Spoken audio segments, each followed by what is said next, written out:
SER Podcast.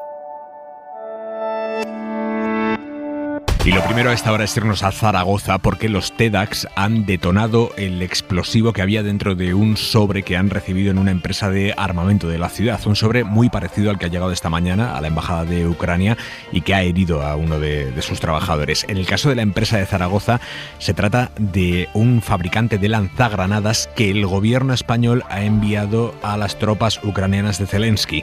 Esther Orera, última hora. Buenas noches. Hola, buenas noches. El aviso lo ha recibido la Guardia Civil sobre las 4:30 de la tarde. Ha sido una llamada de la dirección de la empresa Instalaza, la que ha alertado de la llegada de esta carta sospechosa. Agentes de la Guardia Civil que tienen las competencias en armas y explosivos se han trasladado hasta la calle Monreal, en el barrio de La Rebolería, en el casco histórico de Zaragoza. Una vez comprobado, han dado parte a la Policía Nacional, a la que corresponde esta demarcación, que ha activado el protocolo antiterrorista y que ha procedido a la detonación controlada sobre las 9 de la noche. No ha habido heridos, se están recogiendo vestigios para su análisis y poder determinar qué contenía este sobre. La investigación continúa abierta. El episodio ya sería inquietante de por sí, pero como decimos, el sobre es muy similar al que esta mañana ha herido leve a un empleado de la Embajada de Ucrania aquí en España. El día en 2 minutos, Marina Fernández. La abrió sin pasarla por el escáner y ha resultado herido leve. La Audiencia Nacional lo investiga como terrorismo y aunque se desconoce la autoría, el embajador de Ucrania... Sabemos los métodos terroristas del país agresor. Apuntan el 24 horas a Rusia. Un martes marcado por lo demás por la segunda comparecencia de Marlaska en el Congreso por la tragedia de Melilla. Ha mantenido punto por punto su versión, que no convence a ningún grupo al margen del PSOE. Esquerra incluso pide su dimisión. Enseguida lo escuchamos. Esto en otro día de bronca en el Congreso por esta respuesta de la ministra Montero al PP. ¿Y qué hacen ustedes? Una campaña en Galicia que dice no debería pasar, pero pasa. Responsabilizar a las víctimas. Ustedes promueven la cultura de la violación. La presidenta del Congreso le ha afeado la expresión. Que la expresión que ha utilizado no es adecuada en términos parlamentarios. El PSOE se desmarca también de esas palabras que defiende, sin embargo, Unidas Podemos, la vicepresidenta Yolanda Díaz. Y el PP directamente ha convocado una concentración mañana ante el Congreso para pedir la dimisión de Montero. Es un disparate que el Gobierno siga sin modificar la ley y que esta ministra le dé lecciones a los demás. Esta ministra lo que tenía que hacer simplemente era recoger su despacho. El PP que va a llevar a Europa los nombramientos que ha hecho el Gobierno para el Constitucional, el exministro Campo y la exasesora de Moncloa, Laura Díez, aunque el comisario europeo del ramo ya ha respondido hoy sobre este asunto a la prensa. No es el único país en el que se produce esa situación. Vamos a ver cómo vamos a analizar la situación exacta de ese nombramiento. Pero lo repito, lo que pedimos sobre todo es, primero, la renovación del Consejo General del Poder Judicial. 2 datos económicos nos deja el día. Uno muy positivo. España es el país de la eurozona con menos inflación según Eurostat, y otro menos. El Euribor está en su nivel más alto de los últimos 14 años, con lo que supone para las hipotecas casi 3.000 euros más de cuotas al año para las variables. Y terminamos con una noticia triste para la música, para el rock. Ha muerto parte del alma de Fleetwood Mac.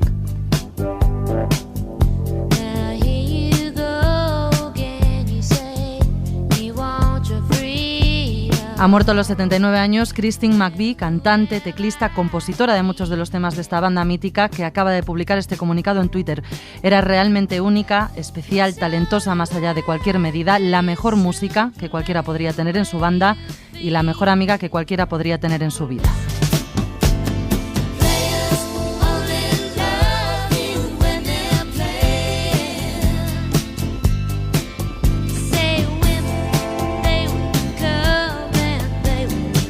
En la mesa del análisis esta noche, Daniel Bernabé, ¿cómo estás? ¿Qué tal? Buenas noches. Elisa de la Nuez, buenas noches. Buenas noches, ¿qué tal? Y Enric Juliana, muy buenas noches, Enric. Muy buenas noches. Manuel Javois, muy buenas. ¿Qué tal, Aymar? Muy buenas, ¿cómo estás? Acabas de salir, Javois, de la presentación del nuevo libro de González Pons. Quiero que me cuentes qué has visto allí. Estaba, entre otros, Mariano Rajoy, que le ha hecho la presentación. Es una novela sobre política. Es novela, o sea, por lo tanto es ficción, pero dice Pons que es también una metáfora de la política actual que dice verdades como puños, según Rajoy. El libro se titula Escaño de Satanás. He contemplado mucha más crueldad en la política que en el infierno.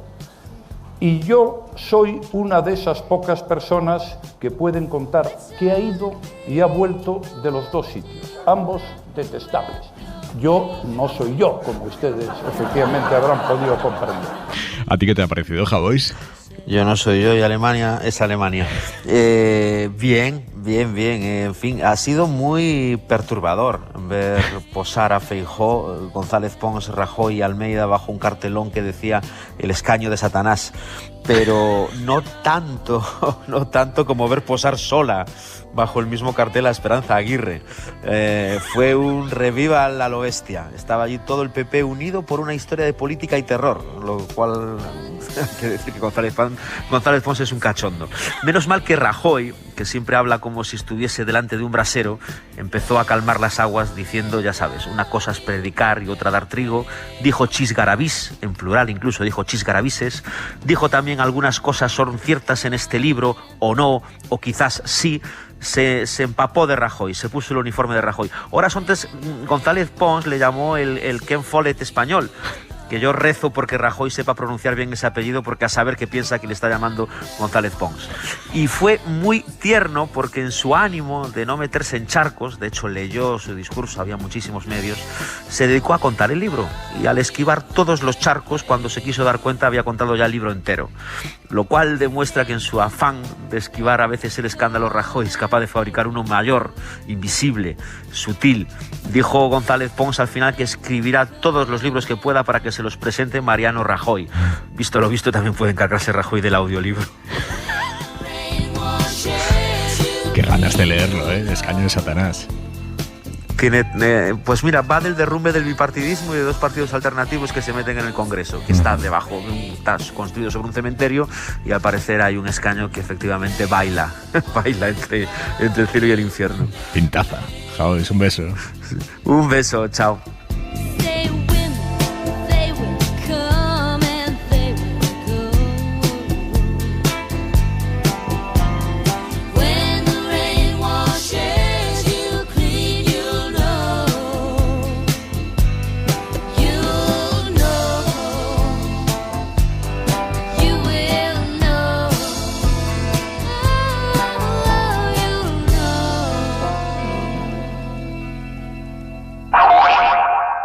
Vamos a buscar la última hora del sobre con explosivos que ha llegado hoy a una empresa fabricante de armas en Zaragoza, que es un sobre similar al que ha explotado esta mañana en la embajada de Ucrania, con la particularidad de que esta empresa fabricante de armas había elaborado los lanzagranadas que España ha enviado a Ucrania. Rosa Serrano, delegada del Gobierno en Aragón, buenas noches. Hola, buenas noches. Nos confirma, delegada, que han podido hacer una detonación controlada de ese sobre. Sí, efectivamente se recibe un sobre supuestamente con procedencia de Ucrania y se procede a la desactivación del mismo en la tarde de hoy. O sea, procede de Ucrania, llevaba matasellos de Ucrania, para entendernos. Sí, supuestamente puede tener una procedencia de Ucrania y alertados en la empresa que lo recibe, se trasladan allí en coordinación Guardia Civil con Policía Nacional, los jefes de la Comandancia de Zaragoza y los TEDAS de Policía Nacional. Y tras la exploración y la radiografía del sobre, pues se ve que el material que contiene es explosivo y se produce la desactivación del mismo. ¿Cómo se ha detectado que el sobre era sospechoso? ¿Cuáles eran los indicios? Bueno, pues yo creo que habrá sido por parte del responsable de la empresa el saber, ¿no?, que en Madrid se había producido horas antes la misma, ¿no? Dijéramos la misma situación y no tenían, ¿no?, indicios de que tenían que recibir un sobre con ese remitente. Entonces procede a la llamada y es cuando los efectivos de Guardia Civil y de Policía Nacional se presentan en la empresa y proceden a la desactivación del mismo. ¿Era un sobre o era una caja, un paquete? ¿Cómo era? No, era un sobre de unas dimensiones pues de 10 por 15 y un grosor de un poquito más de 1 centímetro. Era un sobre, sí. ¿Y qué había dentro? ¿Era solo explosivo? ¿Había algún tipo de papel, algo escrito, algo? Sí, no, en principio el sobre se explora, se hace una radiografía, se confirma que la existencia de material explosivo en su interior, no de escasa carga, no había mucho, y entonces sí que se ve que había una detención de un sedal para que en caso de apertura se hubiese producido una explosión. simplemente lo desactivan, no aparece nada más, se recogen los restos y con esos restos se procederá al estudio técnico y a la investigación. ¿No se sabe todavía de qué tipo de explosivo se trata? No sabemos nada más porque todo esto se acaba de recoger pues hace una hora aproximadamente. Ajá. Y se procederá a estudiar el contenido del mismo. Ese mecanismo que me ha dicho que existía para que el sobre estallara en caso de que se abriera, por lo que le transmiten a esta hora las fuerzas de seguridad, ¿era muy rudimentario? ¿Era algo profesional? En principio es que no nos han dado más datos, es lo que creo que de ahora en adelante es lo que se va a investigar, pero no nos han remitido más de lo que les trasladamos ahora mismo. En el caso de la embajada, el sobre iba dirigido específicamente al embajador. ¿Sabes si en el caso de esta fábrica de armas iba dirigido, tenía algún destinatario concreto? No, era simplemente el destinatario era la empresa, el nombre de la empresa con la dirección y nada más. ¿Había o hay algún indicio de que estos dos sobres estén relacionados, el de la embajada y esta fábrica de armas, o incluso que los haya mandado la misma persona o el mismo grupo? Hombre, el indicio es pues porque el remitente, ¿no? Hay un dato que pueda ser relacionado con Ucrania, coincide que ha sido el mismo caso en Madrid, con lo cual sí que se puede sospechar que pueda ser de la misma procedencia. ¿Y cuál es ese dato? Es en el remite del sobre un correo electrónico, eso es el mismo y ya está. Y no hay ningún dato más, ¿eh? ¿Y es el mismo correo electrónico que en el sobre que ha explotado en Madrid? Efectivamente, sí. ¿Y con dominio ucraniano? No nos han dado más datos. Eso imagino que empezarán ahora con la investigación correspondiente, pero no tenemos más datos. De momento lo que nos trasladan es la coordinación que ha habido entre Guardia Civil y Policía Nacional.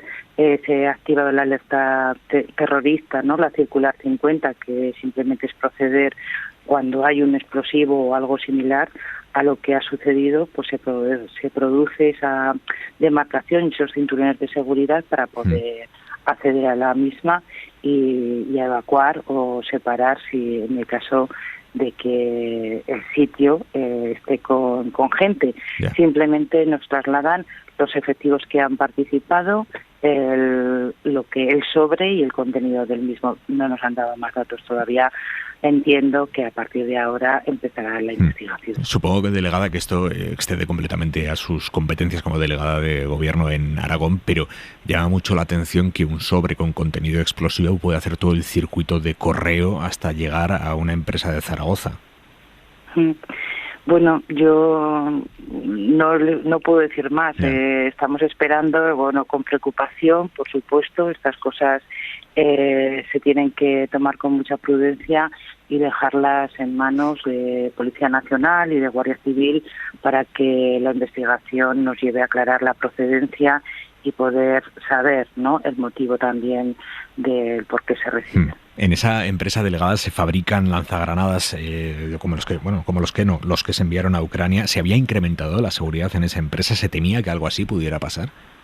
Pues lo desconozco. No conozco particularmente a la empresa. Sé que es una empresa que lleva ya muchísimo tiempo dedicándose a la fabricación de sistemas de armas, que además tienen unas instalaciones punteras en la materia, pero no me consta que hubiese más seguridad en estos días. Y como responsable de las fuerzas de seguridad allí en Aragón, ¿le consta si se va a incrementar la seguridad en otro tipo de edificios, de plantas, de infraestructuras delicadas a raíz de estos dos ataques con sobres explosivos? De momento no se ha estudiado el tema. Pues le agradezco mucho que haya estado esta noche en Hora 25, delegada del Gobierno en Aragón. Rosa Serrano, gracias. Pues muchísimas gracias a vosotros. Hora 25. Aimar Bretos. Y vamos a meternos ya de lleno en la crónica política. No ha cambiado ni un milímetro Grande Marlaska su versión de lo que ocurrió el 24 de junio en el salto a la valla de Melilla, que acabó con al menos 23 personas muertas. Pese a las investigaciones periodísticas que apuntan a que como mínimo uno de esos migrantes pudo morir en suelo español, el ministro del Interior sigue negándolo, dice que todo son conjeturas. Ha vuelto a presentar el salto como un ataque violento a la frontera de España y ha hecho una defensa cerrada de la actuación de la Guardia Civil. 3 horas y media ha estado compareciendo en el Congreso el ministro Marlaska.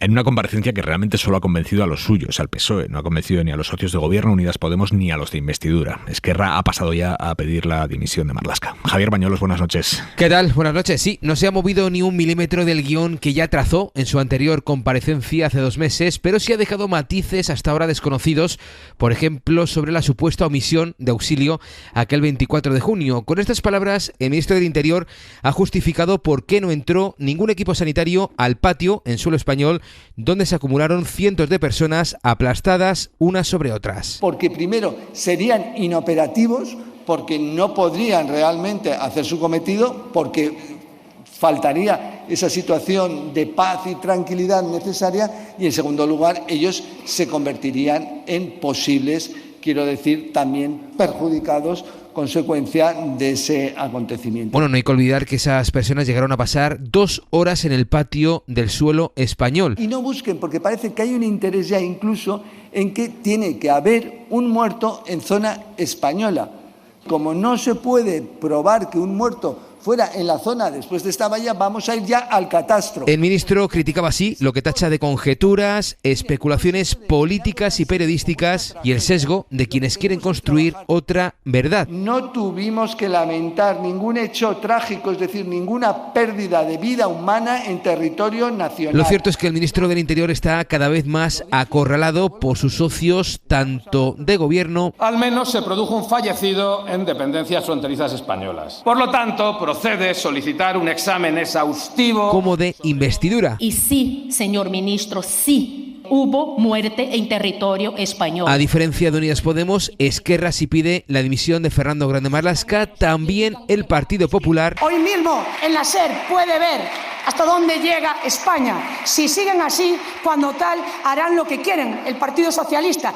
Para no tener problemas, que Ceuta y Melilla se lo dan a África. Que también da por hecho que sí hubo muertes en suelo español. Sí, señorías, debajo de esta bandera española en la que estuvimos nosotros. El ministro del Interior, enrocado en su versión, se ha defendido hoy en un solitario pleno en el que ningún ministro le ha acompañado durante su comparecencia, aunque Marlaska sí dice que se ha sentido arropado por la bancada socialista. Escuchábamos a la diputada del PP hacer referencia a lo que hemos adelantado esta mañana en la cadena SER. Lo ha avanzado el periodista Nicolás Castellano. Nico, buenas noches. Hola, Aymar, ¿qué tal? Buenas noches. Tú has tenido acceso a documentos que prueban que la parcela en la que se produjo la tragedia de Melilla, en la que se produjo esa avalancha y en la que los migrantes quedaron aplastados, es de propiedad de España, en concreto del Gobierno de España, del Ministerio de Transportes, que es el dueño del terreno según los datos del catastro. Grande Marlaska sostiene que tener la propiedad del terreno no quiere decir que España ejerza la soberanía sobre ese terreno. Sí, además recordarás que además en Hora 25 fuimos los primeros en adelantar el relato oficial de las imágenes de la Guardia Civil. En ese relato de las imágenes era evidente que los hechos sucedían en España, pero hemos tenido que recurrir a los documentos del propio Gobierno de España, en este caso del Ministerio de Hacienda, del registro catastral, para comprobar en ese órgano independiente del Gobierno que queda acreditado que el titular de ese suelo, de esas parcelas donde sucedieron los hechos, es el Ministerio de Transportes, Movilidad y Agenda Urbana. Es decir, Aymar, que los migrantes, desde que saltaron las primeras verjas y puertas, desde que entraron al famoso patio y al puesto fronterizo del barrio chino, estaban ya en todas esas parcelas que los rodean, estaban en suelo de propiedad del Gobierno de España. Las 2 parcelas clave donde sucede la avalancha mortal, en la que perdieron la vida al menos 23 personas, tienen como titular la misma dirección, la del Paseo de la Castellana número 67, es decir, tradicionalmente conocido como el Ministerio de Fomento, la sede oficial. Lo curioso de toda esta argumentación del ministro, que él habla de conjeturas, pero que muchas de sus afirmaciones se basan también en eso, en conjeturas, porque no la demuestra con informe, es que ahora intenta variar incluso el concepto de soberanía y hace esta referencia a la intervención de los agentes marroquíes en ese patio que es propiedad del Ministerio de Fomento, propiedad de España, y donde entran los marroquíes a intervenir con el material antidisturbios y donde muere buena parte de la gente ese 24 de junio.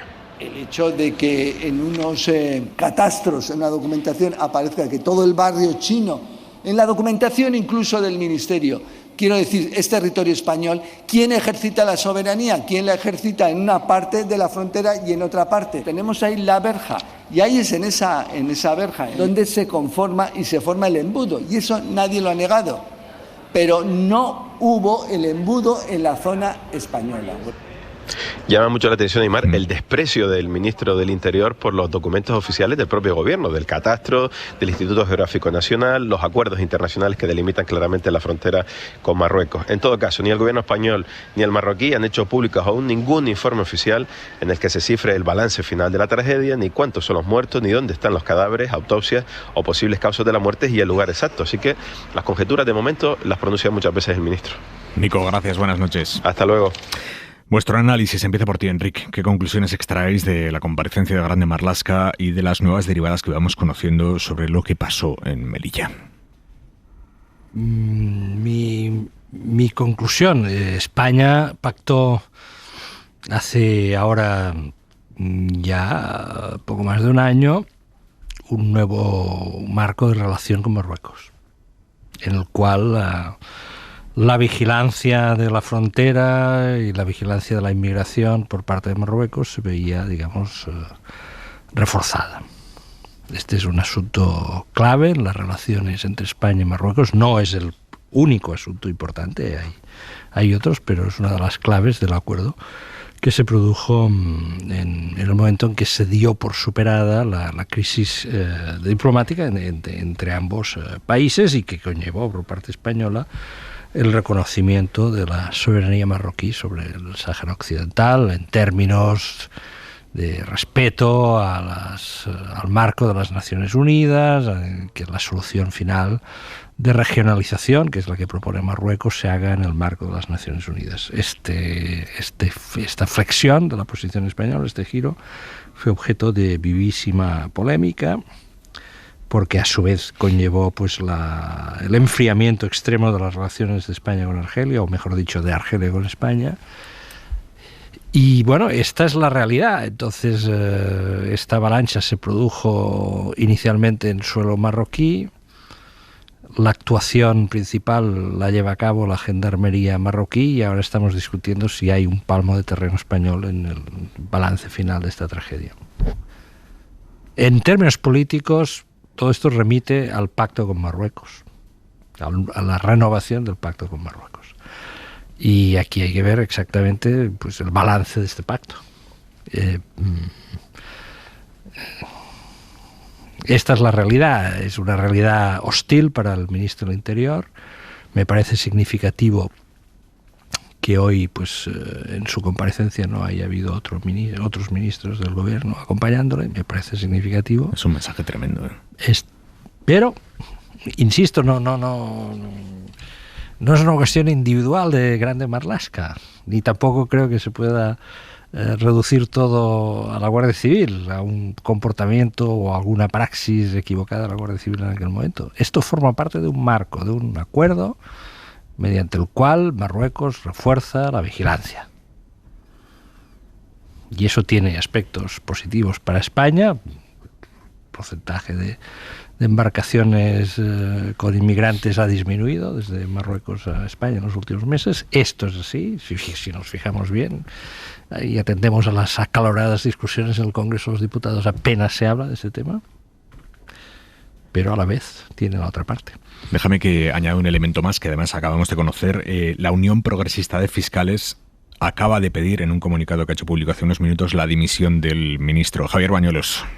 Sí, Aymar, a las críticas de la comisaria de Derechos Humanos de ayer, también del relator de la ONU, también al toque de atención del defensor del pueblo, pues se suma también ahora la Unión Progresista de Fiscales. En este comunicado, Aymar, leemos literalmente, dice que una vez más se ha constatado que ante las acciones de violación de los derechos humanos de la población migrante en la frontera, desde el Ministerio del Interior se repiten las mismas formas de respuesta que se dieron en la tragedia de la playa del Tarajal en Ceuta. El ministro Grande Marlaska, dice este comunicado, emulando a su antecesor, a Jorge Fernández Díaz, se ha replegado en la negación de la evidencia en discusiones imposibles acerca de la extensión del territorio español y su frontera o sobre su alcance del desempeño de la soberanía española sobre las mismas, hasta el punto, dice este texto, de desplazar toda la responsabilidad del Estado español en las autoridades marroquíes. Ante la evidencia de las devoluciones en caliente, dice la Unión Progresista de Fiscales, consideran que los hechos producidos en la frontera de Melilla no son compatibles, mejor dicho, con los estándares de respeto a los derechos fundamentales que obligan a nuestro país. Por eso exigen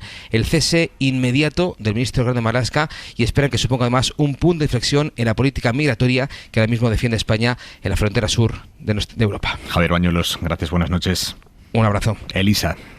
Sí, yo me parece que, como bien ha dicho Enrique, esto el trasfondo es político, ¿no? Se toma una decisión, se externaliza, yo creo que lo he dicho alguna vez aquí, digamos, a las fuerzas y cuerpos de seguridad marroquíes este tema y pasa lo que pasa. Entonces, claro, al final tiene que haber un responsable que lógicamente es el ministro de Interior, pero el trasfondo es ese, ¿no? Y la que a mí sí me sorprende mucho, y siempre se me sorprende porque este señor es juez, aunque ahora sea político, son los argumentos que utiliza, que son un poco de tomadura de pelo, ¿no? Lo que si el catastro, que si la soberanía, dices, pero Dios mío. Y lo siguiente también es cierto, y vamos a matizar una cosa, es cierto que el terreno puede ser propiedad del gobierno de España sin ser territorio de España. Quiero decir, por ejemplo, yo qué sé, estoy pensando... una embajada. Una embajada, edificios en Roma que tiene la obra Pía, que es propiedad del Ministerio de Asuntos Exteriores. Eso no es territorio español, es propiedad de España, pero no es territorio español. Correcto, pero lo que quiero decir es que ese tipo de argumentos, que son un poco como de sofista, a mí me llaman mucho la atención cuando estamos hablando de lo que estamos hablando. Y más me ha llamado la atención todavía el tema de la omisión del deber de socorro. Es decir, es que no se hubiera podido hacer nada, hubiera sido peor. A mí esto de verdad me produce sonrojo, ¿no? Cuando tienes ahí a la gente muriéndose y decir, es que era mejor no hacer nada. Yo sinceramente creo que la posición es insostenible, pero también tengo la impresión que efectivamente, como bien ha dicho Enrique, es que esto, claro, es una decisión que adoptó el presidente del gobierno en su día, que íbamos a hacer las cosas así, y ahora estas son las consecuencias, me temo. Bernabé. No, yo supongo que cuando te nombran ministro de los grandes, ¿no? De Parques y Jardines, ministro del Interior, ministro de Exteriores, de Economía, hay un momento en tu mandato que vas a tener que mentir. Esto suele ser así. Y ese momento elígelo bien para que las circunstancias posteriores no te acaben situando en una situación imposible, una salida muy poco clara donde no vas a poder mantener las palabras que dijiste. Esta es la situación en la que está Grande Marlaska. Objetivamente, para la situación que se dio, estamos hablando de una cuestión de matiz. Es decir, si en la avalancha que se produjo los muertos entraron dentro del territorio español o se quedaban en el marroquí, es decir, una arbitrariedad fronteriza, y nosotros estamos a vueltas con eso, que es importante para saber si nuestro ministro dijo o no del todo la verdad.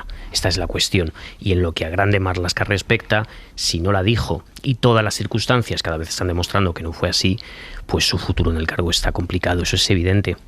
Pero la cuestión más allá es no tanto por qué se produjo esto, porque como bien apuntaba Enrique, esto ya se produce una vez después del pacto con Marruecos, pero es que antes no podemos olvidar que estas avalanchas de inmigrantes habían sido utilizadas por el gobierno marroquí como un arma de guerra asimétrica contra España, para conseguir crear una situación de caos, de absoluta tensión, que además Marruecos era perfectamente consciente que la oposición de derechas en España las estaba utilizando, incluidos los ultraderechistas, para hablar de invasión al territorio nacional, de caos en nuestras fronteras, de desastre, de protección de la soberanía española.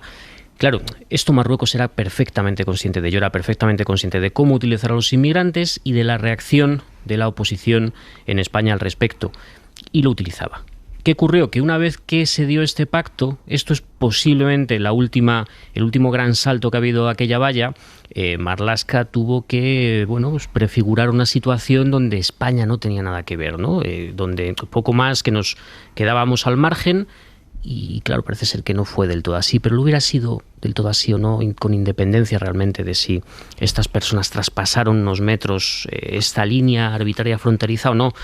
Es lo que estamos comentando. ¿Qué tipo de política fronteriza y migratoria queremos? Y las respuestas no son sencillas. Aquí es uno de esos temas donde no podemos asumir que hay una solución buena, porque no consiste solamente en levantar vallas más grandes, no consiste solamente en muchas veces decir eso que al final se queda en nada, ¿no? En una abstracción, esto de las políticas de cooperación ya, pero hacia cómo, dónde, qué dinero, quién lo recoge, cómo se desarrollan determinadas zonas, y sobre todo ver que el contexto en el que estamos, esto va a ir a más, y la única manera razonable que este tema puede ser tratado es a través de la Unión Europea.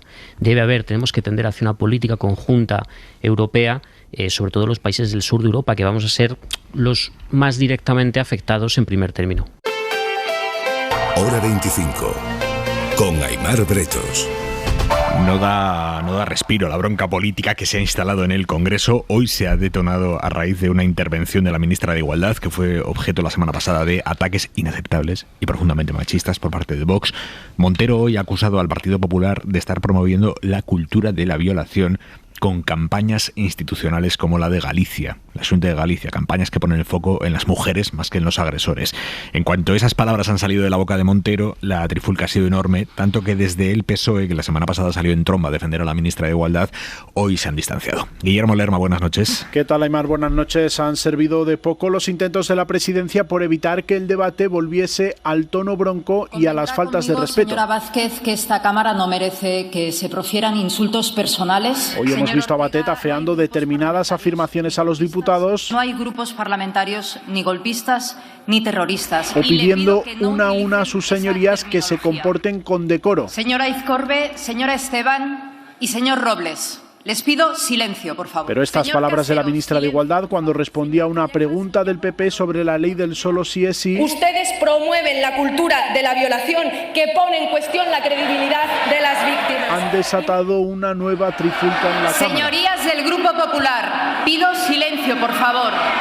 Montero afeaba al PP determinadas campañas contra las agresiones sexuales promovidas por sus gobiernos. Una campaña en Galicia que dice no debería pasar, pero pasa. En las que se pone el foco sobre el comportamiento de las víctimas en lugar de señalar a los agresores. Y por eso, a pesar del reproche de la portavoz Cuca Gamarra, es altamente ofensivo que una dirigente esté virtiendo estas afirmaciones en relación a un partido que ha luchado por la igualdad en este país. Y del llamamiento de la propia presidenta del Congreso. Señora ministra, esta presidencia considera que la expresión que ha utilizado no es adecuada en términos parlamentarios. La titular de Igualdad no ha querido retirar la afirmación. ¿Cómo llaman a decirle a una mujer que vigile su copa en lugar de poner el foco en el agresor? La bancada popular ha entrado entonces en cólera, silencio, por favor, ignorando las peticiones de Batet al conjunto de los diputados. Debemos querer contribuir a la convivencia dentro de esta Cámara porque queremos contribuir a la convivencia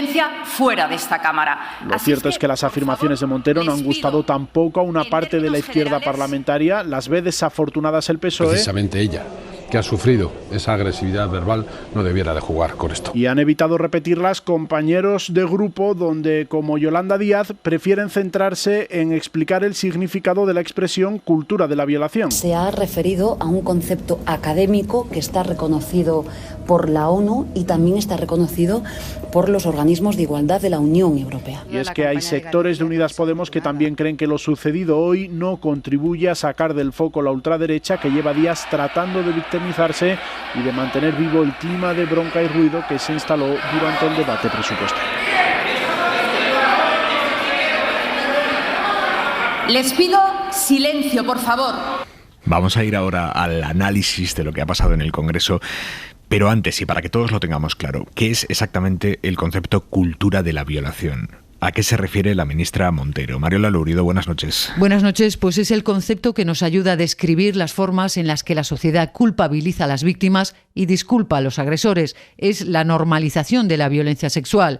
Esta tolerancia es un ataque al Estado democrático de derecho porque quebranta el principio de igualdad entre hombres y mujeres, según la directora del portal Geoviolencia Sexual, Graciela Atencio, que señala la violación de la manada como el ejemplo paradigmático. Por un lado, la estrategia del abogado defensor de los violadores fue poner en entredicho la reputación de la víctima, llegando incluso a contratar a un detective privado para vigilar a la joven. Y por otro lado, en la sentencia en primera instancia de la Audiencia Provincial de La Barra, el juez Ricardo Javier González no apreció comportamiento constitutivo de delito y percibió un ambiente de jolgorio y regocijo. Cultura de la violación son también comentarios cotidianos como estaba borracha, iba vestida como una puta, lo estaba pidiendo, las mujeres dicen no cuando quieren decir sí, está en la sociedad, en la justicia, en la cultura popular, en películas, canciones y también en medios de comunicación. Es un concepto feminista, de activismo feminista, que se definió en los años 70, que han asumido organizaciones internacionales como ONU Mujeres y que se ha globalizado en el siglo XXI con el movimiento Me Too. Pero el PP ha encontrado un filón en lo que ha pasado hoy en el Pleno, en las palabras de Montero, y piensa estirarlas hasta el punto de que ha convocado para mañana una concentración frente al Congreso con todos los diputados y senadores del Partido Popular. Se van a concentrar para pedir la dimisión de la ministra Montero. Sara Selva, buenas noches. ¿Qué tal, Aimar? Buenas noches. El PP, desde que se empezaron a conocer las rebajas de penas, ha pedido la dimisión de Irene Montero por activa y por pasiva. En el Congreso, en el Senado, en ruedas de prensa. Hoy mismo Feijóo, después de lo que ha pasado en el hemiciclo, ha insistido en eso, en que Montero tiene que dimitir. Es un disparate que el Gobierno siga sin modificar la ley, sin rectificar la ley, y que esta ministra le dé lecciones a los demás. Esta ministra lo que tenía que hacer, en mi opinión, simplemente era recoger su despacho. Han pedido la dimisión en muchas ocasiones, pero hasta ahora no habían planteado una concentración. Hace 2 semanas, Cuca Gamarra decía que el PP estaba centrado en hacer una oposición firme y constructiva, pero que no descartaba ninguna opción. Dejaba la puerta abierta a esta foto, una concentración de los diputados y senadores del Partido Popular a las puertas del Congreso para insistir en la dimisión de Irene Montero. No va a ir, por cierto, Feijóo, que tiene un acto en Albacete por la tarde. Tu análisis, Bernabé. No, el primer punto de este asunto, bueno, es que primero hay que analizar el PP donde está situado. Es decir, que ahora se indigna, probablemente con razón a lo mejor, pero es que el PP lleva toda una legislatura utilizando no un lenguaje bronco, sino lo siguiente. El PP está subido en una montaña de adjetivos permanente, ha llamado de todo a todos los miembros del gobierno y en especial Irene Montero ha tenido con ella una permanente desconsideración. Tanto es así que algunas veces los adjetivos que el PP ha dedicado a Montero no han ido tanto a catalogar o a describir su función como ministra, sino que han ido al plano personal, a intentar hacerla daño. Lo mismo que le dijo Vox, pero quizás unos pasos más para atrás. Esto es lo primero, ¿no? O sea que esta indignación, desde mi punto de vista, puede tener algo de fingimiento y obviamente de interés político. Lo segundo, digo lo mismo que dije la semana pasada, todas aquellas palabras o argumentos teóricos que quedan bien en determinados círculos universitarios, feministas, cuando los pasas a una portada de un periódico, cuando los pasas a la escaleta de un programa de radio, de televisión, no tienen que tener el mismo efecto. Claro que el término cultura de la violación es un término que se utiliza de una forma habitual en los debates feministas, en determinados ámbitos activistas, pero es que escuchado en la tribuna del Congreso, ¿qué es lo que parecía que estaba queriendo decir Irene Montero? Que el PP fomenta la violación. Esto es lo que la gente que hoy ha escuchado la radio y ha visto la televisión es lo que ha entendido. Entonces el PP monta en cólera. La situación es que todo esto se puede deber al propio ambiente especialmente enrarecido que se está dando dentro del Congreso. Pero vamos a ver un poco el ciclo de tiempo. Vamos a abrir un poquito la lupa, ¿no? Y vamos a entender que en las últimas semanas, Irene Montero, que era una ministra que tiene un papel más bien secundario, tanto en el gobierno como en su propia formación política Podemos, ha saltado a la actualidad y está ejerciendo una labor dirigente, tanto en su partido como en el ámbito público, ¿no? De hecho, este último sábado hubo un acto de desagravio, de reivindicación de Montero por parte de Podemos, pero no hacía falta ser demasiado listo para ver que ese acto tenía un tono preelectoral. Esto coincide a su vez con un aumento de la presencia mediática de Pablo Iglesias a través de sus medios de comunicación propios que está creando, su podcast, y una hostilidad creciente hacia los medios de comunicación progresistas, creciente y semanal. Al final todo esto, si lo vemos en una perspectiva, y esto podemos ir calculándolo las próximas semanas, lo que parece es que beneficia a Vox, porque es el partido que más le interesa la bronca, beneficia a Feijóo, porque Feijóo está fuera del Congreso, y lo hemos escuchado las declaraciones y está fuera de la bronca, está fuera del jaleo, parece que lo hace desde otro punto de vista, y desde luego benefician a una posible candidatura de Irene Montero, que la han situado pues en un punto de salida preeminente, y perjudican al gobierno. Perjudican a un gobierno, al gobierno del PSOE y de Unidas Podemos, que esta semana pues podría haber explicado en qué había consistido el pacto con sindicatos y empresarios que el año pasado hicieron para que subieran las pensiones, por ejemplo, alrededor de 100 euros. O podrían haber explicado las medidas que han llevado a que la inflación en España esté por debajo de la de todos los países europeos. Y sin embargo, ¿dónde han estado esas explicaciones? Estamos sumidos permanentemente en un concepto de elevación de la retórica cuando lo que necesitaríamos es política útil. Elisa de la Nuez. Bueno, yo ya sabes lo que voy a decir, ¿no? Este es el nivel de debate que tenemos habitualmente y yo sinceramente no entiendo cómo nadie, ni derecha, ni izquierda, ni medio pensionista puede pensar que esto le beneficia a alguien, porque el grado de hartazgo de los ciudadanos españoles cuando oímos esto, la gente normal, de los que no estamos en política, es tremendo, porque dices, pero esta gente ¿de qué habla? ¿Y a quién habla? ¿Y de qué se ocupan, no? Entonces, el tema es que, claro, esto es una escalada, hoy dices, esta es la última, mañana habrá otra, de unos, de otros, y esto es permanente, ¿no? ¿Cuál es el tema de fondo? Que yo creo que en la sociedad española, y lo creo de verdad, hay muchísima convicción de que es importantísima la lucha contra la violencia de género. No es de esas cosas que dividan a la sociedad, no es verdad.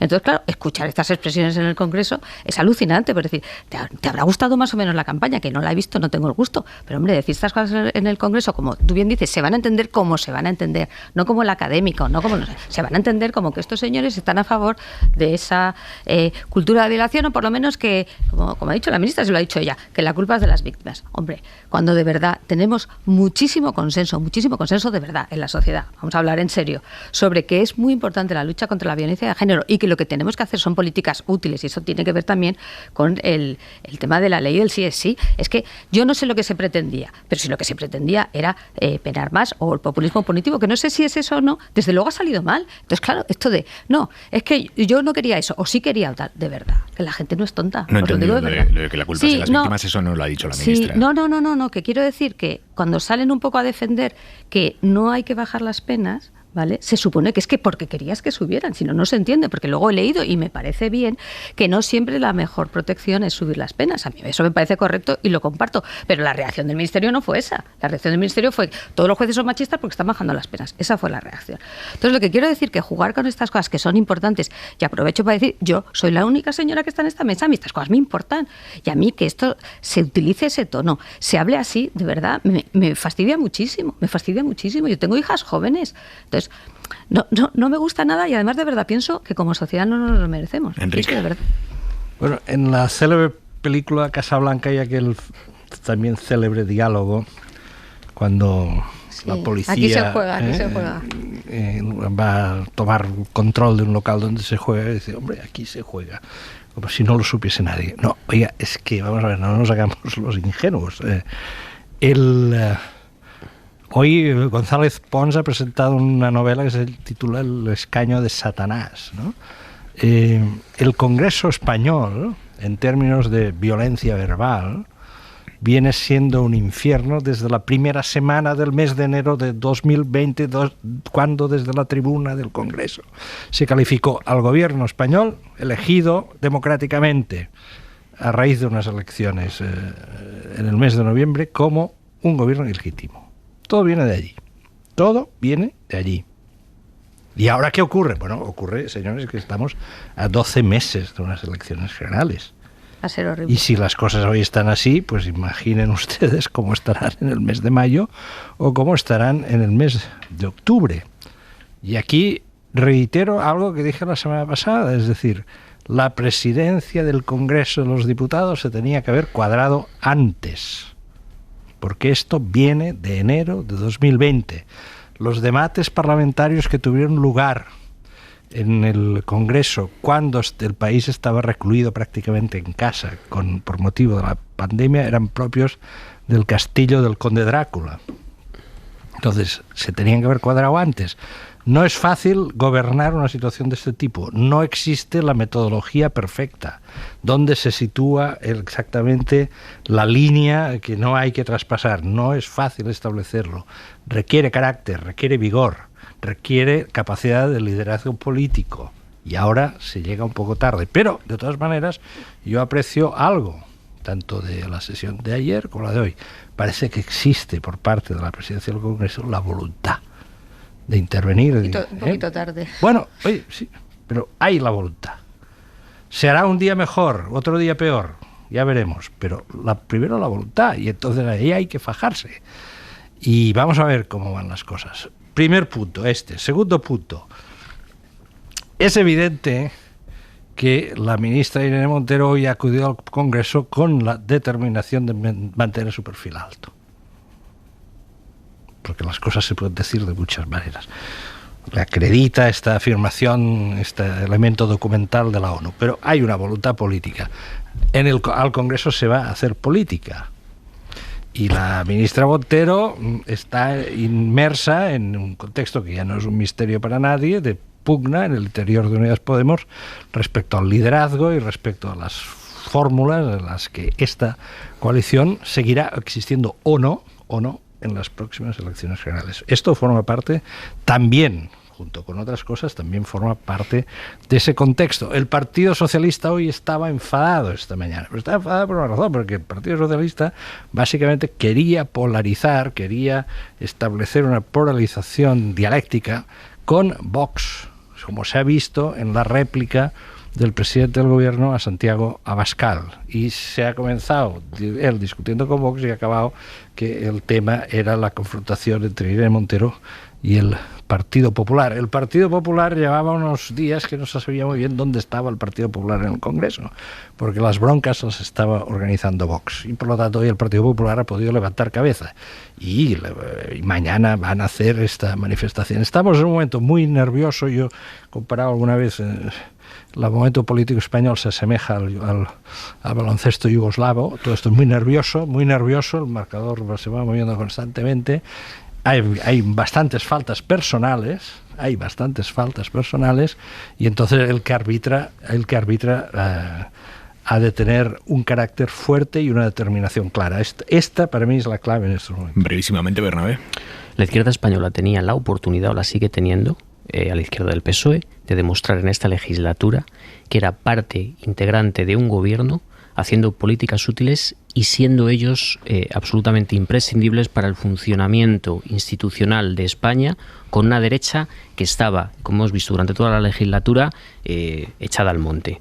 Esto es una de las formas que tú tienes de reclamarte, de reivindicarte delante de los votantes. La otra es ir a la trinchera, cavar trinchera, meterte dentro y montar el jaleo constantemente. Entre estos dos caminos, hasta ahora se había optado por el primero. Si se va a optar por el segundo, y no se va a optar en bloques, sino que va a ser Podemos quien opte por el segundo, esto creará unas fuertes tensiones dentro del gobierno. Sobre el clima político cada vez más irrespirable, llevábamos días sin escuchar las salidas de tono de la presidenta de la Comunidad de Madrid, más allá de decir que todos tenemos que ser religiosos y demás, esas cosas que dijo ayer. Bueno, hoy han vuelto los exabruptos contra el presidente del gobierno. Desde la sede del gobierno autonómico, Ayuso ha acusado a Pedro Sánchez de ser un tirano que lleva a España hacia una dictadura, por haber elegido a Juan Carlos Campo para el Constitucional o por reformar el delito de sedición. El Partido Socialista ha decidido destrozar la democracia y vamos camino de una dictadura, sometidos por un tirano que pone en peligro el Estado de Derecho. No sé cómo quiere Sánchez pasar a la historia, pero sí sé que ha perdido la oportunidad de ser un presidente. Pedro Sánchez ha decidido amarrarse al poder, pero la sociedad ya no soporta este autoritarismo. Esto ya no se trata de izquierda o derecha, esto se trata de libertad. Y esto ya es o Sánchez o España. Desde los pasillos del Congreso le ha contestado Pachi López. La señora Ayuso ha vuelto a hacer gala de lo que verdaderamente es, la vocera del peor populismo en este país. Y esto ya empieza a ser preocupante, incluso peligroso, porque está haciendo llamamientos permanentes al enfrentamiento y a la confrontación social. Una presidenta así no puede seguir ni un minuto más al frente de una comunidad como esta. Y si el señor Feijóo no rectifica, volverá a demostrar, primero, que es cómplice, y segundo, que ni manda ni decide absolutamente nada en el Partido Popular. Es que ya está bien de ayusadas en este país. O Sánchez o España, dice Ayuso. Bernabé. Ayuso es la líder del movimiento de restauración reaccionaria y lo que pretende con todas sus declaraciones es tanto marcar el perfil de la única que se enfrenta a esta supuesta amenaza y de crear mediante la conspiranoia un terror infundado pues en los votantes que la sigan. Juliana. Bueno, Isabel Díaz Ayuso tiene secuestrado en estos momentos políticamente a Alberto Núñez Feijóo y no lo suelta. De la nuez. Sí, yo te voy a hacer un análisis un poco diferente. Yo creo que ella hace lo que le viene bien electoralmente, que es posicionarse. Ya lo hizo en las elecciones de mayo y no le salió nada mal, que es, bueno, yo me posiciono enfrente, yo soy la oposición al presidente del gobierno y me coloco en una posición, digamos, de fuerza, donde una parte del electorado se lo va a comprar. Y yo creo que eso es lo que está haciendo. Y puede decir las mayores burradas y las va a seguir diciendo. Sí, pero permíteme una pregunta, Elisa, ¿no? Porque antes has estado muy sutil en toda la fenomenología de lo que había ocurrido. Sí. ¿A ti te parecen bien estas burradas? ¿Cómo me va a parecer bien? Bueno, ¿qué cosas me dices? Está bien que lo digas. Pero, tengo que decir esto. No lo habíamos interpretado así antes. Pues mira, siento decirlo, porque hay una cosa que creo que ya me conocéis. A mí me importa el qué y no el quién. Y las burradas son burradas, vengan de donde vengan. Y esto que ha dicho esta señora es una burrada. Y tenemos noticia de última hora. Una jueza ha mandado a prisión al hombre que intentó matar a su pareja quemándola viva en Artesa del Segre, en Lleida. Ella ha sobrevivido, está ingresada en el hospital, está grave, ha contado a la policía cómo ocurrió todo. Los detalles son tremendos. Asegura que su ex entró en la casa de noche, bloqueó la puerta y mientras ella estaba en la cama la roció con alcohol y acetona mientras le gritaba, entre otras cosas, hija de puta, te voy a matar. Andrea Villoria. Buenas noches. La víctima ha pedido ya una orden de protección. Relata que el domingo se acostó a las 11 y que al poco vio como el acusado entraba en casa, le robaba dinero del bolso y se iba. Volvió más tarde. Esta vez bloqueó la entrada con una nevera y la roció con alcohol y acetona y le prendió fuego. Mientras lo hacía le gritaba, vas a morir, voy a quemarlo todo, e intentaba también asfixiarla. Cuando vio que también él se estaba quemando las manos, la agarró y salió del edificio. Los vecinos han explicado a la jueza que las peleas eran constantes, que esa noche ella le gritó que no la matara y que hacía poco había tenido que quitarle la llave del piso para que él no le hiciera nada. El acusado da una versión imprecisa y contradictoria según la jueza. Dice que cuando llegó el fuego ya ardía, que intentó apagarlo y que sacó en volandas a la víctima a la calle, que si huyó fue para que no mal pensaran de él y que si ella lo acusa ahora, ha llegado a decir, es porque cuando está rabiosa no sabe lo que dice. La ropa para mañana, Jordi Carbó, buenas noches. Buenas noches. Ropa para la lluvia en el sur, en provincias andaluzas como Huelva, Sevilla, también Cádiz. Alcanzará un poco también esta lluvia Málaga, pasará sobre todo durante la mañana. La lluvia que ahora cae en Extremadura irá desapareciendo a lo largo de la noche, pero también esperamos lluvia la segunda mitad de la jornada en Baleares, así como en la Comunidad Valenciana, dos de los sitios donde no están notando la sequía, más bien lo contrario. De nuevo va a llover con mucha intensidad, más sol en el resto del país, mejor abrigarse a primeras horas, ambiente casi de invierno. Durante la tarde al sol, el frío quedará bastante atenuado. Hasta mañana, Carbón. Adiós. Y ya está por aquí Manu Carreño, director del Larguero. Manu, muy buenas. Hola, Aimar, ¿qué tal? Ya tenemos otros dos partidos de octavos de final. Se va a enfrentar Francia contra Polonia y Argentina contra Australia, después de los resultados de hoy, que han sido Australia 1, Dinamarca 0 y Túnez 1, Francia 0. Juega Francia con todos los suplentes y ha perdido, pero pasa como primera. Y acaba de terminar el Arabia Saudí 1, México 2. A México le ha faltado un gol más para clasificarse, a pesar de la victoria queda fuera. Y pasa Polonia, a pesar de perder contra Argentina. Messi falló un penalti, pero Argentina primera de grupo. Por cierto, Manu, ¿tú sabes lo que es hacerse un Vladimir? Creo que sí. ¿Tú?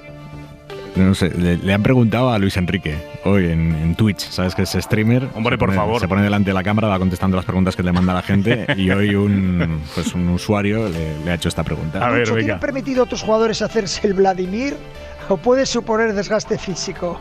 Tienes permitido a tus jugadores hacerse el Vladimir. El Vladimir, para quien no lo sepa, Manu, ¿lo quieres explicar tú? Hacerse una perola y a dormir, ¿no ves? ¿No? Más o menos, ¿no? Una paja y a dormir, básicamente. Pero te digo una cosa, que tienes razón. Si es que tiene de malo, ¿a quién le hace daño? Vamos a escuchar la respuesta de Luis Enrique. Venga, ¿tienes permitido a tus jugadores hacerse el Vladimir? Vladimir, una curiosa expresión, me imagino lo que puede ser. Todo lo que signifique liberarse y estar en plenitud es bienvenido. Además, no hace falta que se lo diga al míster. Barra libre, cada uno que haga lo que quiera, siempre y cuando no moleste a los demás. Ningún problema, todo lo contrario. Felicidad es lo que buscamos aquí. Felicidad es lo que buscamos todos. Qué bien está Luis Enrique con el Twitch. ¿Cómo le ha sentado el Twitch? No sé si le relaja tanto el Twitch como el Vladimir, o el Vladimir más que el Twitch, pero es que está desconocido, te lo digo de verdad. Y además te digo una cosa, hay jugadores, hablando en serio, que allí tienen a sus parejas, y hay otros jugadores que no tienen a sus parejas, y oye, tendrán que en algún momento dado igual tirar del Vladimir. Lo importante es que mañana ganemos a Japón más que el Vladimir. Charco enorme, charco, Manu, lánzate a él, venga. Sí. Carreño, hasta luego. Venga, hasta luego. El presidente del gobierno, Pedro Sánchez, ha defendido hoy públicamente la elección del exministro Juan Carlos Campo y de la exalto cargo de Moncloa, Laura Díez, como magistrados del Tribunal Constitucional. Los ha defendido Sánchez con ataques al PP por el bloqueo del Poder Judicial. También es perfectamente democrático y constitucional defender la idoneidad de esas dos personas para tan altas responsabilidades. Lo que no es democrático y constitucional, señorías, es bloquear la renovación del Consejo General del Poder Judicial, es bloquear la renovación del Tribunal Constitucional y es estar fuera de la Constitución como ustedes llevan 4 años. Partido Popular que va a llevar a Europa, eso dicen, la elección de Campo y Díez para el Constitucional. Ha sido el propio Feijóo el que lo ha confirmado y ha usado esos nombramientos para justificar por qué no pactan con el Gobierno el desbloqueo del Consejo General del Poder Judicial. Nosotros vamos a poner en conocimiento de las autoridades e instituciones europeas la politización de la justicia y de los órganos del Estado en nuestro país. Vamos a acreditar el por qué no fue posible avanzar en la independencia judicial y en la despolitización de la justicia en el Consejo General del Poder Judicial. Por si había alguna duda, ahora ya queda reflejado que el Gobierno ha profundizado en politizar la justicia, sí, que el Gobierno ha profundizado en que la justicia sea menos independiente, sí, y que además lo ha elevado a la máxima potencia, que es el Tribunal Constitucional. Esto lo ha anunciado Feijóo, pese a que el comisario europeo de Justicia ha normalizado de alguna manera que el exministro termine como magistrado en el Tribunal Constitucional. Le han preguntado por el caso específico de España a Didier Reynders, y él dice que España no es el único país en el que esto pasa. No es el único país en el que se produce esa situación. Todavía no lo he mirado. Vamos a ver cómo vamos a analizar la situación exacta de ese nombramiento. Pero lo repito, lo que pedimos sobre todo es, primero, la renovación del Consejo General del Poder Judicial, que permita hacer todos los nombramientos en el Tribunal Constitucional. Tribunal que no va a adelantar el pleno que debería examinar y avalar a los dos candidatos, examinar si los dos candidatos nombrados por el Gobierno son idóneos. 3 de los magistrados habían dicho, hagámoslo ya, adelantemos el pleno. El resto dice que no. Se mantiene, por tanto, la hoja de ruta que avanzó ayer el Constitucional. Antes de confirmar los nuevos nombres propuestos por el Gobierno, van a pedir al Consejo General del Poder Judicial que elija a los dos que le toca proponer a él. Claudia Platero.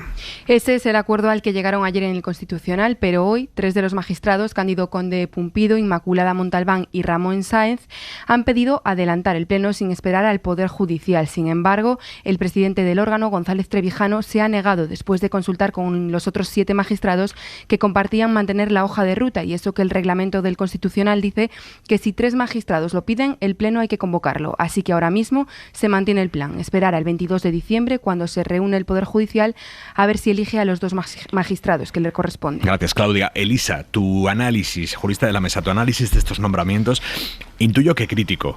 Intuyes bien, pero también te digo que esto es un episodio más, porque efectivamente los nombramientos que hizo el PP, que me estaba acordando cuando le tocó, pues también eran de juristas de partido, y me atrevo a usar esta expresión, juristas de partido, y en este caso además ex altos cargos, ¿no? Para todavía rizar más el rizo. Entonces, claro, pretender que después esta institución tenga respeto, tenga legitimación, la gente se crea sus sentencias, pues es lo que es, y siendo perfectamente legal, porque el Gobierno evidentemente puede considerar que son maravillosos juristas. Lo que todo el mundo percibe es que son juristas que han estado en ese Gobierno, que han sido exaltos cargos y que por tanto van a estar muy, digamos, alineados, ¿no? Lo mismo que insisto, lo mismo que se percibió cuando nombró el PP a los suyos. Nadie tuvo ninguna duda de que los nombraban para eso.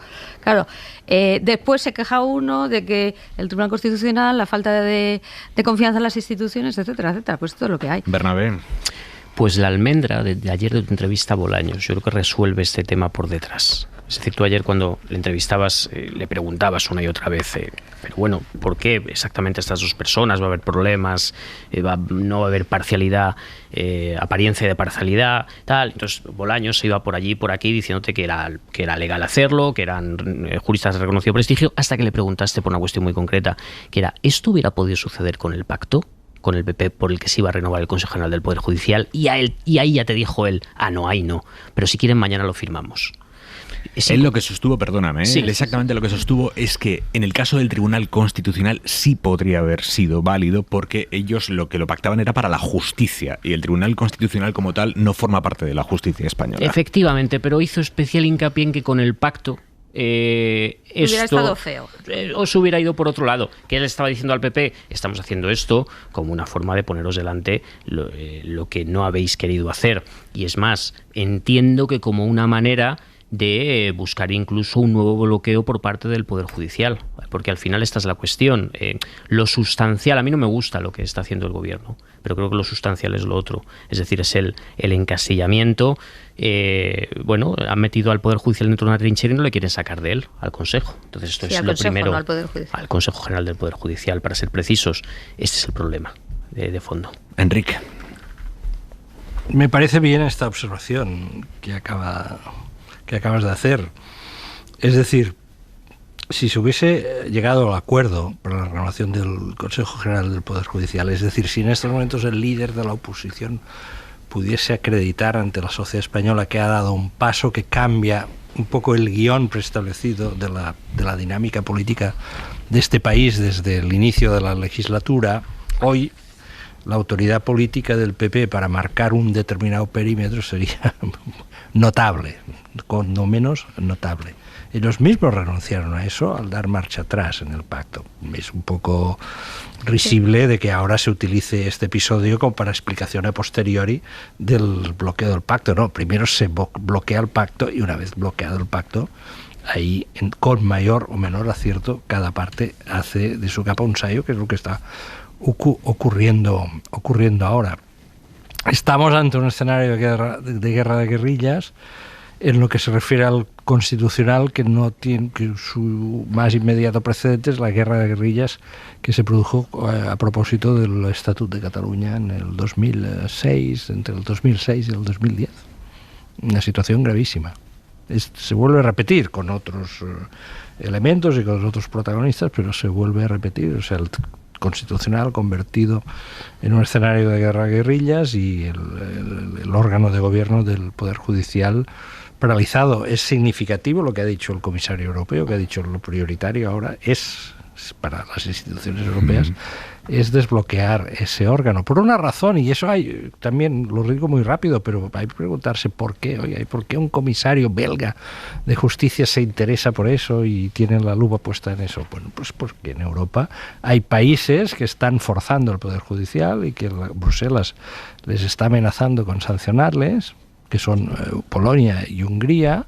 Y para tener autoridad ante estos países, lo que no a Bruselas no le conviene, a la Unión Europea no le conviene, a la Comisión Europea no le conviene, es que en un país de la Europa Occidental, donde no podemos equiparar nuestra situación con Hungría y Polonia, se juega a bloquear las instituciones. Esta es la cuestión. Por cierto, ¿por qué el Consejo General del Poder Judicial no ha propuesto todavía a los dos magistrados que le toca proponer? Porque hay 8 vocales conservadores, no son todos los conservadores, son 8 dentro de los conservadores que están bloqueando eso. Al principio dijeron que no encontraban candidatos, luego que el candidato que había propuesto los progresistas no les gustaba, luego que no les gustaba el modelo de elección. Bueno, están bloqueando eso, llevan 77 días bloqueando la elección que por ley tendrían que haber hecho ya hace casi 3 meses. Bueno, pues escuchen esto que no está mal. Resulta que la líder de esos 8 vocales conservadores se llama Carmen Llombart, es jueza del Tribunal Superior de Justicia valenciano, ha pedido que le reduzcan allí la jornada un 80%. Ella no tiene dedicación exclusiva, ha pedido una reducción del 80%. Es una reducción inédita de la carga de trabajo. De hecho, los servicios de inspección del Poder Judicial informaron en contra de autorizarla, pero ella dice que necesita esa reducción del 80% porque a raíz de la dimisión reciente de Carlos Lesmes, ella preside la Comisión de Asuntos Económicos del Consejo General del Poder Judicial.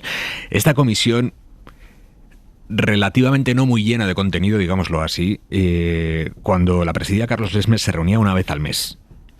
Y gracias. Y es una comisión que ahora Llombart reúne casi una vez por semana. Ojo, con su correspondiente cobro de dietas. Pedro Jiménez. Magistrada del Tribunal de Justicia de Valencia, vocal del Poder Judicial, negociadora del sector conservador para renovar el Constitucional, Carmen Llombart ha conseguido una reducción inédita de la carga de trabajo en su sala del 80%, según ha sabido la SER.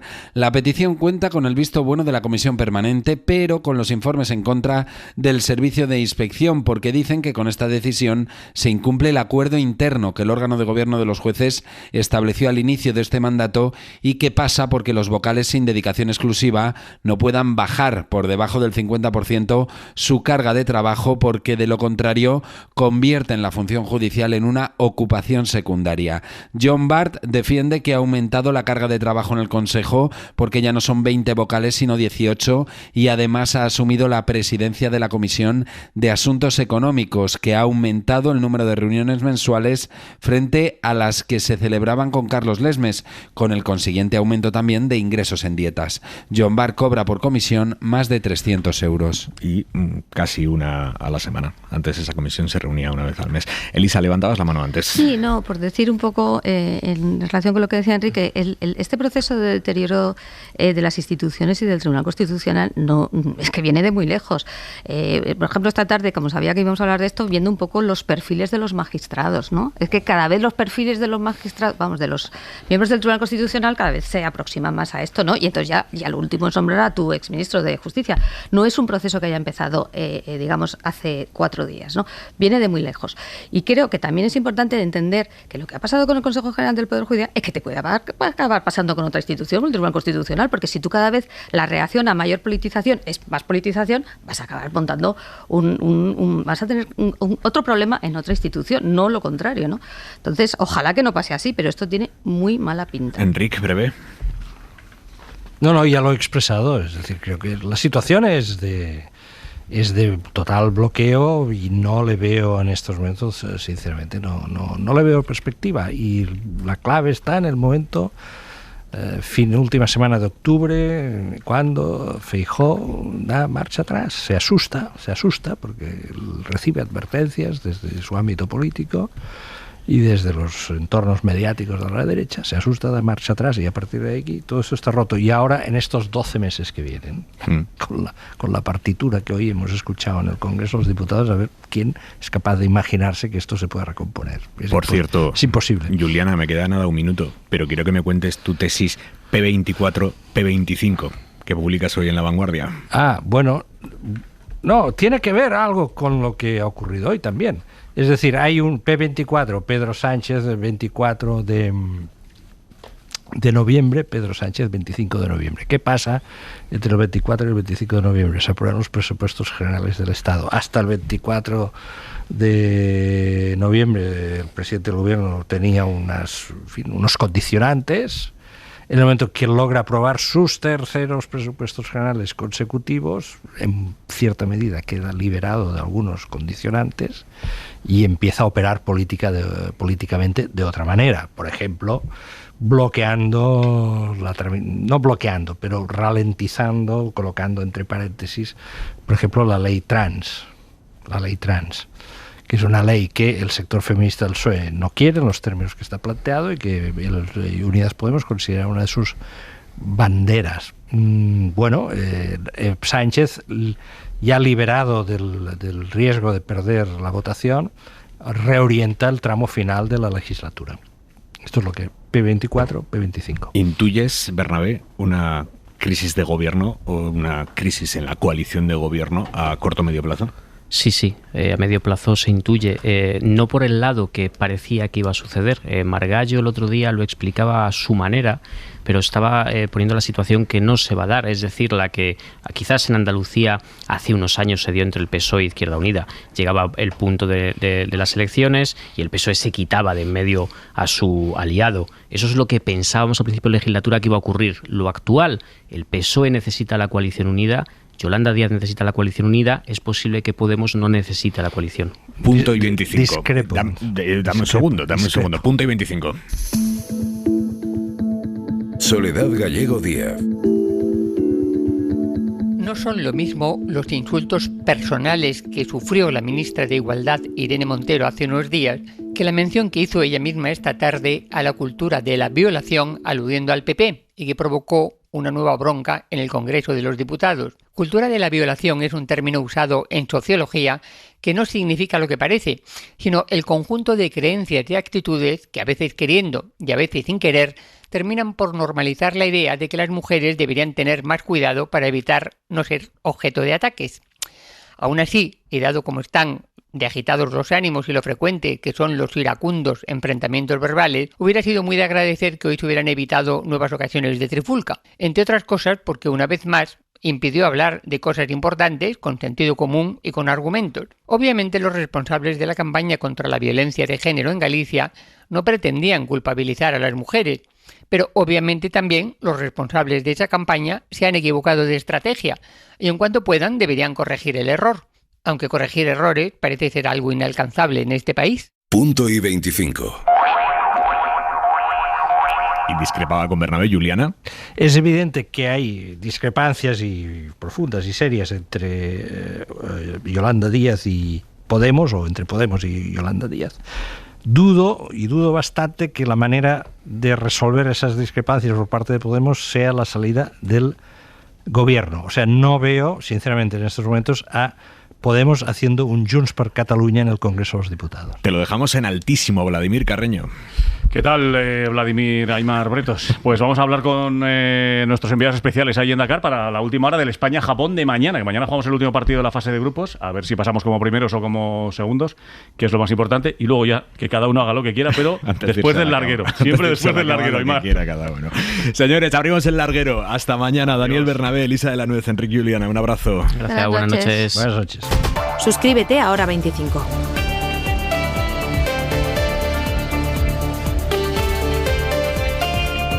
Para no perderte ningún episodio, síguenos en la aplicación o la web de la SER, Podium Podcast o tu plataforma de audio favorita. Cadena SER. La radio.